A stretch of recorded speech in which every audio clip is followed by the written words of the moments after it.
The wise cast away all dukkha, severing their lustful ties like a spider caught in its own web.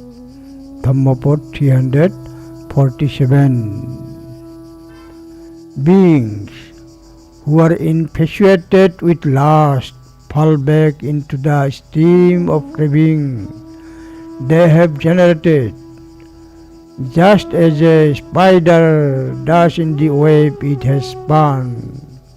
This wise cutting off the bond of craving, walk on resolutely, leaving all ills, all dukkha behind.